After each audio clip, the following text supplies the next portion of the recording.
महाकुंभ में मुसलमानों पर प्रतिबंध, ऐसा कैसे? हम एक सेकुलर डेमोक्रेसी में रहते हैं। हमारा कॉन्स्टिट्यूशन हर धर्म मत मजहब को बराबर मानता है। मुसलमानों को कुंभ आने से रोकना गलत है, अनडेमोक्रेटिक है, अनकॉन्स्टिट्यूशनल है, राइट विंग की दादागिरी है। अरे भाई रुको जरा, सब्र करो, पूरी बात तो समझ लो, फिर सही और गलत का जजमेंट देना। मैं सिर्फ 5 सवाल पूछूंगा, अगर एक का भी जवाब हां में आ गया तो मैं खुद सरकार को चिट्ठी लिखूंगा कि सभी मुसलमान भाइयों बहनों को आदर के साथ कुंभ में आने दिया जाए। मेरे सवाल सुनो। क्या इस्लाम मूर्ति पूजा में विश्वास करता है? समुद्र मंथन से निकला हुआ अमृत प्रयागराज में छलक गया था, क्या इस थ्योरी को मुसलमान मानते हैं? क्या गंगा यमुना सरस्वती के त्रिवेणी संगम का इस्लामिक लिटरेचर में कोई महत्व है? क्या मुसलमान मानते हैं कि नागा साधुओं के दर्शन से जन्मों के पाप कट जाते हैं? मकर संक्रांति और मौनी अमावस्या का कोई जिक्र क्या इस्लाम में है? 5 सवाल, एक जवाब नहीं। तो फिर मेरे भाई, तुम्हारे लिए कुंभ एक पिकनिक स्पॉट से ज्यादा कोई वैल्यू नहीं रखता, और तुम्हारी ये पिकनिक हमारे लिए 12 वर्षों की लंबी प्रतीक्षा है। उम्र की ढलान पर खड़े हमारे बड़े बुजुर्गों की प्रार्थना है, जो भगवान के सामने हाथ जोड़कर रोज यही दोहराते रहे, प्रभु बड़ा भरपूर जीवन दिया तुमने, बस कुछ दिन और जी लेने दो, अपनी आंखों से अंतिम बार महाकुंभ देख लें, मकर संक्रांति का गंगा स्नान कर लें, फिर हंसते हंसते तुम्हारे चरणों में आ जाएंगे। चाहते क्या हो तुम? जो थोड़ी बहुत पवित्रता हम सनातनी बचा पाए हैं वो भी दूषित हो जाए? देखे हैं हमने वो वीडियोस, खाने की चीजों में क्या क्या गंदगी मिलाई जा रही है और कौन मिला रहा है।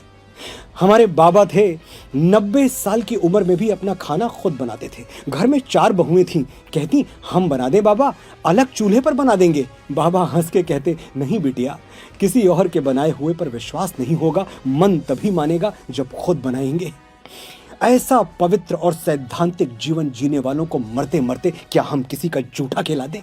जिस गंगा के जल में डुबकी लगा के वो निष्पाप होने आए हैं, उसी जल से शुद्धता का विश्वास छीन ले?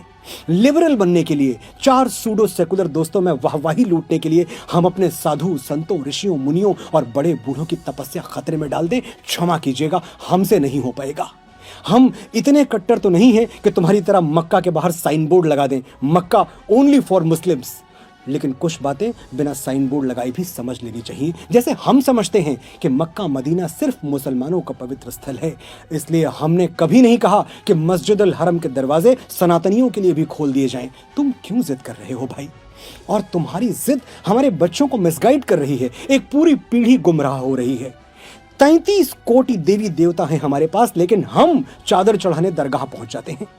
हमारे डीएनए में गलत डेटा ट्रांसमिट कर दिया गया है। शिवलिंग पर जल चढ़ाना मतलब अंधविश्वास, सुपरस्टिशन, और दरगाहों पर चादर चढ़ाना मतलब एब्सोल्यूट साइंस। हिपोक्रेसी की भी सीमा होती है। लेकिन ये जो गुमराह हो गए हैं, ये भी हैं तो हमारे अपने ही।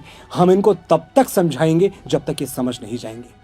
और तुम सिर्फ 45 दिन रुक जाओ मेरे भाई, 13 जनवरी से 26 फरवरी तक। फिर कौन रोक रहा है तुम्हें, और तुम कहां रोकने से मानोगे? हर साल रामनवमी, दशहरा, दुर्गा पूजा हम हाथ जोड़ के विनती करते हैं, हमारी शोभा यात्राएं अपने इलाके से शांति पूर्वक निकल जाने दो। तुम कहां मानते हो? तुम्हारी छतें पत्थर उगलने लगती हैं। लेकिन महाकुंभ दुर्लभ है, ये अवसर हमें अगले 12 साल तक नहीं मिलेगा, इसलिए ना हम कोई चांस लेंगे और ना किसी की सेकुलर बकवास सुनेंगे। सनातन की सुरक्षा सिर्फ हमारे साधु संतों की जिम्मेदारी नहीं है। हम 100 करोड़ हिंदू सनातन के सिपाही हैं, और हम सिपाहियों ने प्रतिज्ञा ली है 45 दिनों तक तुम्हें त्रिवेणी संगम पर पांव नहीं रखने देंगे। हमारी प्रतिज्ञा का मान रख लो, वरना ये तो जानते ही हो कि अगर हम छत्रपति शिवाजी महाराज के वंशजों ने अपने जुड़े हुए हाथ खोल दिए तो औरंगजेबों को भागने के लिए जमीन कम पड़ जाएगी। सोया हुआ सनातन चैतन्य है, सजग है। वो वक्त कुछ अलग था, ये वक्त कुछ अलग है। जय महाकुंभ, जय संत समाज, हर हर महादेव।